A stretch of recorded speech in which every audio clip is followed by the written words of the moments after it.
అందరికీ నమస్కారం. హిందూ లైబ్రరీకి స్వాగతం.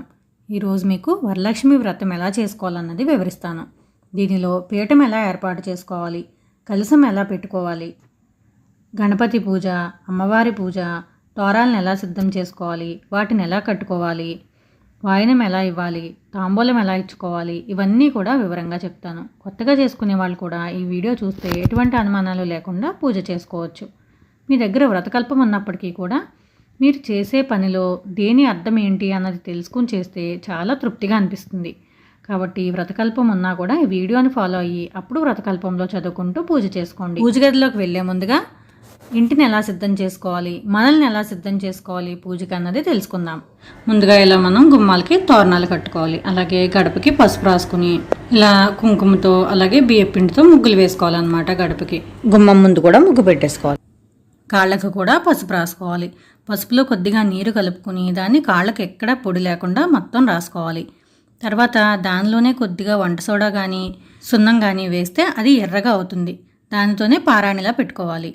అలాగే కుంకుమ బొట్టు, మట్టి గాజులు, పువ్వులు, నల్లపూసలు ఇవన్నీ కూడా ధరించి కళకళలాడుతూ లక్ష్మీదేవిలా సిద్ధమవ్వాలి. ఎక్కడైతే పూజ చేసుకోవాలనుకుంటున్నామో అక్కడ గచ్చు శుభ్రం చేసుకుని దానిపైన ఇలా ముందుగా పద్మం వేసుకోవాలి.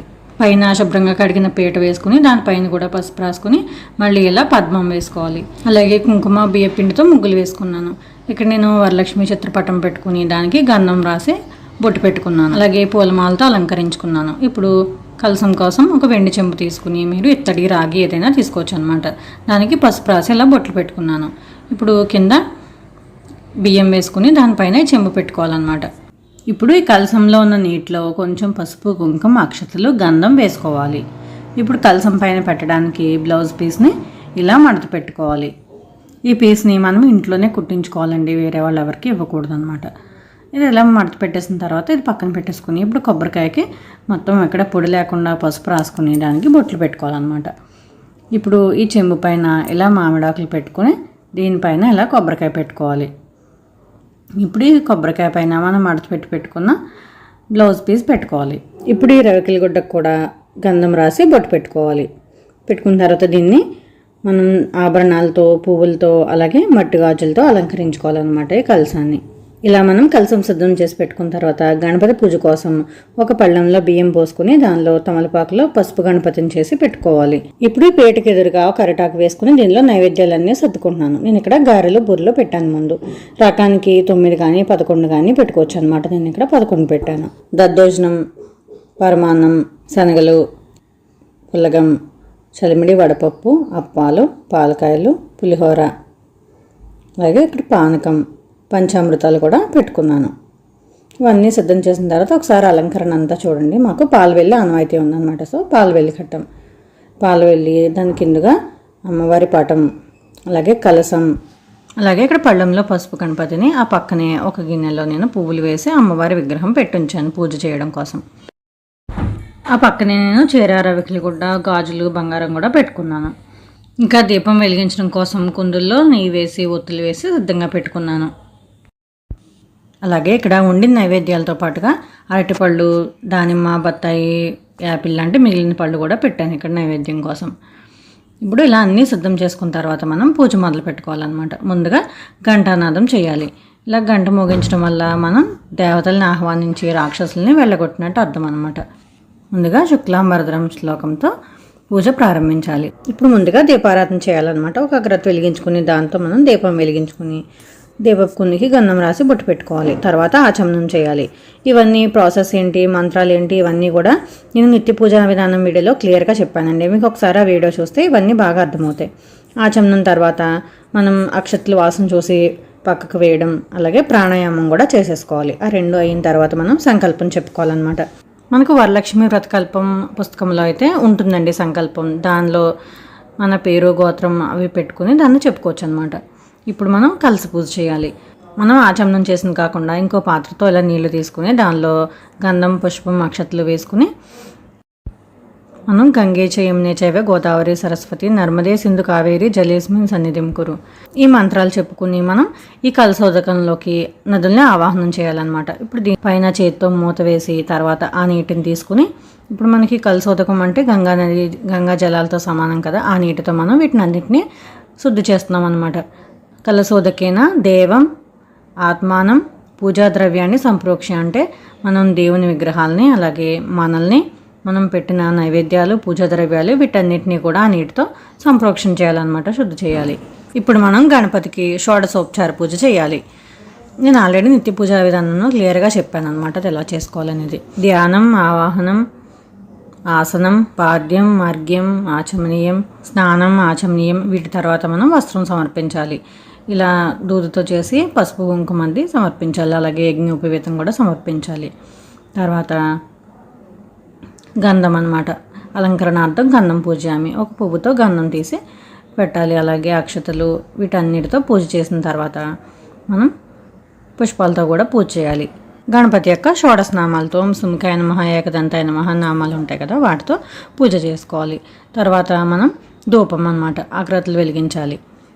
వెలిగించి పొగ చూపించిన తర్వాత దీపం ఆల్రెడీ పెట్టాం కాబట్టి ఒకసారి దీపానికి పువ్వులు పెట్టేసి దీపం కూడా చూపించి నమస్కరించుకోవాలన్నమాట.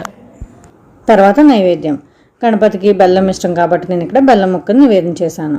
అలాగే మనం తాంబూలం కోసం 3 తమలపాకులు, దక్షిణ 2 అరటిపళ్ళు, ఒక్క పెట్టి మనం తాంబూలం కూడా పెట్టేసుకోవాలన్నమాట. పెట్టుకుని మనం ఈ నైవేద్యం ఇది నీళ్లు చల్లుకుని 5 సార్లు చూపించుకోవాలి. ఇప్పుడు మనం గణపతికి హారతి ఇవ్వాలన్నమాట. హారతి వెలిగించి దేవుడికి చూపించిన తర్వాత ఇప్పుడు దాని పక్కన కొంచెం నీటి చుక్క వేసి అప్పుడు మనం హారతి కళ్ళకద్దుకోవాలి. ఇప్పుడు మంత్రపుష్పం అన్నమాట, ఒక పుష్పం కొంచెం అక్షతలు తీసుకుని మనం సుముఖాయ ఏకదంతాయ అనే మంత్రం చెప్పుకుంటూ అది అయిన తర్వాత మనం గణపతి మీద వేసేయాలన్నమాట అవి. తర్వాత మనం ప్రదక్షిణ నమస్కారం, అలాగే అపరాధ నమస్కారం, సాష్టాంగ నమస్కారం ఇవన్నీ చేసేసిన తర్వాత మనం గణపతిని పెట్టిన ఆకుని 3 సార్లు కలిపి మళ్ళీ అదే ప్లేస్లో పెట్టేయాలి. ఈ పళ్ళెం మనం పక్కన పెట్టేసుకోవచ్చు. ఈ బియ్యం మనం మామూలుగా అయితే పూజ చేసిన బ్రాహ్మణులకి ఇవ్వాలి. అలా కుదిరినప్పుడు మనం గుడికి వెళ్ళినప్పుడు ఇవ్వచ్చు అనమాట. ఇప్పుడు మనకి గణపతి పూజ అంతా పూర్తి అయిపోయింది కదా, ఇప్పుడు అమ్మవారికి పూజ చేసుకోవాలన్నమాట. ముందుగా మనం అమ్మవారిని ధ్యానించుకోవాలన్నమాట. పద్మాసనే పద్మకరే అనే శ్లోకం చెప్పుకుంటూ ధ్యానించుకోవాలి. మనకి ఈ మంత్రాలన్నీ కూడా వ్రతకల్పంలో ఉంటాయండి. కాకపోతే అవి మనం చేస్తున్నది ఏంటన్నది మనం తెలుసుకుంటే సరిపోతుంది అనమాట. ధ్యాయామి అంటే ముందుగా అమ్మవారిని ధ్యానించుకోవాలి. తర్వాత ఆవాహయామి అంటే అమ్మవారిని ఆహ్వానించాలన్నమాట. వచ్చి మన పీఠం పైన ఆసీనులకమ్మని ఆవాహనం చేయాలి. తర్వాత నవరత్న ఖచ్చిత స్వర్ణ సింహాసనం సమర్పయామి. ఇక్కడ సింహాసనానికి మనం అక్షతలు వాడుతున్నాం అనమాట. సింహాసనం పైన అమ్మవారిని కూర్చోబెట్టినట్టు. ఇప్పుడు మనం ఇందాక పూజ చేసిన కలశంలో నీళ్లు ఒక పుష్పంతో తీసుకుని అమ్మవారి పాదాలపై చిలకరించాలి. పాదయో పాద్యం సమర్పయామి అంటే కాళ్ళు కడిగినట్టు అనమాట. అలాగే హస్తయో అర్ఘ్యం సమర్పయామి, చేతులు కడిగినట్టు అనమాట. ముఖ్య ఆచమనీయం సమర్పయామి, ముఖం కడుక్కోవడానికి నీళ్ళు ఇచ్చినట్టు. వీటన్నిటికీ కూడా ప్రతి దానికి ఒక్కొక్క శ్లోకం ఉంది మన వ్రతకల్పంలో అనమాట. అంటే అది చదివినప్పుడు మనం ఇలా చేస్తున్నట్టుగా మనం ఊహించుకోవాలన్నమాట. కాళ్ళు కడిగినట్టు, చేతులు కడిగినట్టు అలా. తర్వాత స్నానం అనమాట. ముందుగా మనం పంచామృత స్నానం చేద్దాం. పంచామృతాలు కలిపి పెట్టుకున్నాం కదా, వాటిని ఇలా తమలపాకుతో తీసి అమ్మవారికి అభిషేకించాలన్నమాట. పంచామృత స్నానం తర్వాత మళ్ళీ శుద్ధోదక స్నానం, మళ్ళీ మామూలు నీటితో స్నానం చేయించాలన్నమాట. తర్వాత ఈ 2 అయిన తర్వాత మనం అమ్మవారి విగ్రహం తీసుకుని ఒకసారి శుభ్రంగా తుడిచేసుకుని అప్పుడు మనం మిగిలిన అలంకారాలు చేసుకోవాలన్నమాట. అదే మనం పటానికి పూజ చేసినప్పుడు అయితే పక్కన ఒక ఆకు పెట్టుకుని మనం అమ్మవారి పటానికి చూపించి ఆకులో వదిలేసేయాలన్నమాట ఈ పాలు, నీళ్ళు అన్నీ కూడా. ఇప్పుడు అమ్మవారికి మళ్ళీ గంధం పెట్టి కుంకుమతో అలంకరించిన తర్వాత మళ్ళీ మనం అక్కడ పెట్టేసుకోవాలి. ఇప్పుడు నేను 2వ దీపం వెలిగించేస్తున్నాను. ఇది మనం గణపతి పూజ అయిన వెంటనే వెలిగించేసుకోవచ్చు అనమాట. స్నానం అయింది కదా, ఇప్పుడు మనం అమ్మవారికి కొత్త వస్త్రాలు సమర్పించాలి. మనం అక్కడ పెట్టిన కొత్త చీర, బ్లౌజ్ పీసు, అవి ఇంకా గాజులు, ఇంకేమైనా ఆభరణాలు, బంగారం, వెండి లాంటివి ఉంటే అవి మనం ఒకసారి అమ్మవారికి చూపించాలన్నమాట. మనం ఇక్కడ కుట్టినవి పెట్టకూడదు. ఇప్పుడు యజ్ఞోపవీతం అనమాట. మనం దూదితో ఇలా చేసుకుని పసుపు కుంకుమ బొట్లు పెట్టుకుని ఇలా అమ్మవారికి వేసుకోవాలి. తర్వాత గంధం, ఇలా ఒక పువ్వుతో గంధం తీసుకుని ఆ పువ్వుతో సహా అలా వేసేయాలి.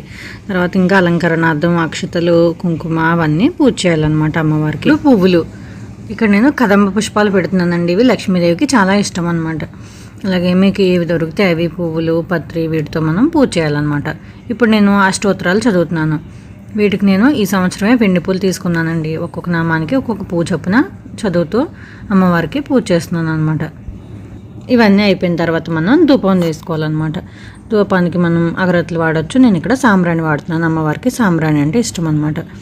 ఇది వెలిగించి దీనిపైన నేను మళ్ళీ సాంబ్రాణి పొడి వేస్తున్నాను. మీరు అగరొత్తులు కానీ సాంబ్రాణి కడ్డీ కానీ ఇలా సాంబ్రాణి కానీ ఏదైనా వేసుకోవచ్చు అనమాట.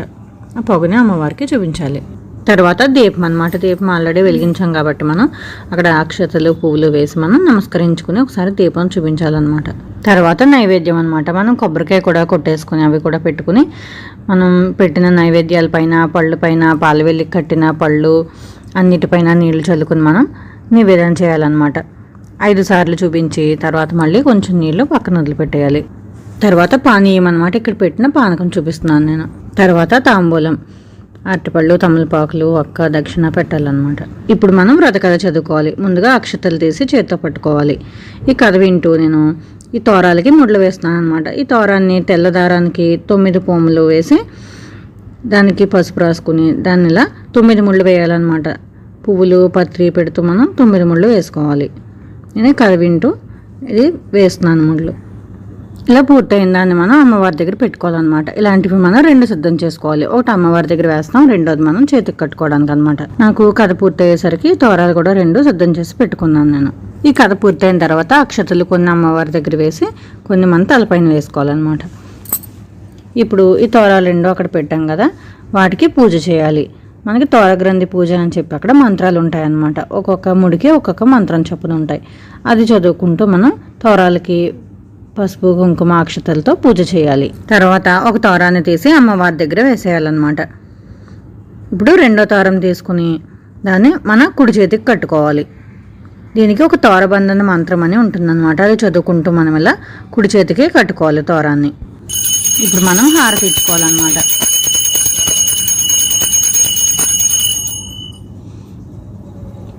అమ్మవారికి చూపించేసిన తర్వాత కింద ఒక నీటి చుక్క విడిచి అప్పుడు మనం కళ్ళకద్దుకోవాలి. నీరాజనం తర్వాత మంత్రపుష్పం అన్నమాట. మనం చేత్తో పువ్వులు అక్షతలు తీసుకుని పద్మాసనే పద్మకరి అనే శ్లోకం చెప్పుకుని ఆ పువ్వు అక్షతలు అమ్మవారి పైన వేసుకోవాలన్నమాట. తర్వాత కుడి చేతి మీదుగా 3 సార్లు ప్రదక్షిణ చేయాలి. తర్వాత సాష్టాంగ నమస్కారం చేయాలి. మోకాళ్ళ పైన పడుకుని సాష్టాంగ నమస్కారం, అలాగే అపరాధ నమస్కారం చేసుకోవాలన్నమాట. మనం పూజలో తెలిసి తెలియక ఏమైనా తప్పులు చేస్తే క్షమించమని లంపులు వేసుకుని నమస్కారం చేసుకోవాలి. ఇంతటితో మన పూజ పూర్తయింది కదా. అమ్మవారికి మన కోరికలు చెప్పుకుని మనస్ఫూర్తిగా నమస్కరించుకున్న తర్వాత మనం వాయనం ఇచ్చుకోవాలన్నమాట. ఈ వాయనం అనేది కొంతమందికి ఆనవాయితీ ఉంటుంది, కొంతమందికి ఉండదన్నమాట. అవి కూడా ఒక్కొక్కళ్ళు ఒక్కోలా ఇస్తారు. ఇక్కడ మాకు బూరెలు కాబట్టి నేను ఇక్కడ 12 బూరెలు పెట్టి దానిపైన ఒక రవికిల గుడ్డ, తాంబూలం, దక్షిణ పెట్టుకుని ఒక చెంబు నిండా నీళ్ళు తీసుకుని దాని మీద ప్లేట్ పెట్టుకోవాలన్నమాట. అలా అందించుకోవాలి. ముందుగా మనం ఎవరికైతే వాయనం ఇవ్వాలనుకుంటున్నామో వాళ్ళకి ఇలా కాళ్ళకు పసుపు రాసి పరాన్ని పెట్టుకోవాలి. తర్వాత ఇలాగా కుంకుమ గంధం పెట్టాలన్నమాట. పెట్టిన తర్వాత మెడలో ఇలాగ పోగునులు వేయాలి. ఇది దారంతో 5 పోములు వేస్తామన్నమాట. ఇలాంటివి 3 తయారు చేసుకుని ఒకటి అమ్మవారికి వేసి ఒకటి మనం వాళ్ళకి వేస్తే వాళ్ళు మనకు వేస్తారనమాట. తర్వాత ఇలా మనం ముందుగా సిద్ధం చేసి పెట్టుకున్నాం కదా, చెంపు పైన పళ్ళంలో ఇవన్నీ వేసి పెట్టాం. వాటిని ఇలా 3 సార్లు చీర కొంగు మూత వేసి ఇస్తున్నమ్మ వాయనం, పుచ్చుకుంటున్నమ్మ వాయనం అని చెప్పుకుంటూ ఇలా ఇచ్చేస్తాం అనమాట. మేమైతే ఇలా ఇస్తామండి. వాయనం అనేది ఒక్కరికే ఇస్తారనమాట. తాంబూలం అయితే 3, 5, 9 అలా ఎంతమందికైనా ఇచ్చుకోవచ్చు. ఉదయం మీకు సమయం ఉంటే ఇచ్చుకోవచ్చు, లేదంటే సాయంత్రం పూట మళ్ళీ పూజ చేసుకుంటాం కదా, అప్పుడు ముత్తైదువులను పిలుచుకొని ఇచ్చుకోవచ్చు అనమాట. తాంబూలంలో అయితే నానబెట్టిన శనగలు, పళ్ళు, తమలపాకులు, అక్క, బ్లౌజ్ పీసు ఇలాంటివన్నీ పెట్టి ఇచ్చుకోవచ్చు. ఇలా మనం పూజ పూర్తి చేసుకున్నాం కదా, సాయంత్రం కూడా మళ్ళీ మనం పూలు పెట్టి దీపారాధన చేసి పూజ చేసుకోవాలి. మరునాడు మళ్ళీ పూజ చేసి అమ్మవారికి హారతి ఇచ్చి అప్పుడు మనం పీఠాన్ని కదుపుకోవాలి. ప్రాంతాన్ని బట్టి ఈ విధానాల్లో చిన్న చిన్న మార్పులు ఉండొచ్చు, కానీ వ్రతకల్పంలో చెప్పిన దాన్ని బట్టి నేనైతే ఇలాగే చేసుకుంటాను. దీనిలో మీకు ఏదైనా ఉపయోగపడుతుందేమో అని షేర్ చేశాను. దీనిలో ఏవైనా పొరపాట్లు కనిపిస్తే నాకు తెలియచేయండి. అలాగే ఏమైనా అనుమానాలు ఉన్నా కూడా నన్ను కామెంట్స్లో తప్పకుండా అడగండి. నాకు తెలిసినంత వరకు క్లారిఫై చేయడానికి ప్రయత్నిస్తాను. మీకు వీడియో నచ్చితే లైక్ చేయండి. ఉపయోగపడుతుంది అనిపిస్తే ఫ్రెండ్స్ అండ్ ఫ్యామిలీ మెంబర్స్కి కూడా షేర్ చేయండి. మరిన్ని వీడియోల కోసం ఛానల్ సబ్స్క్రైబ్ చేసుకోండి. మరో వీడియోతో మళ్ళీ కలుద్దాం. సర్వే జనా సుఖినో భవంతు.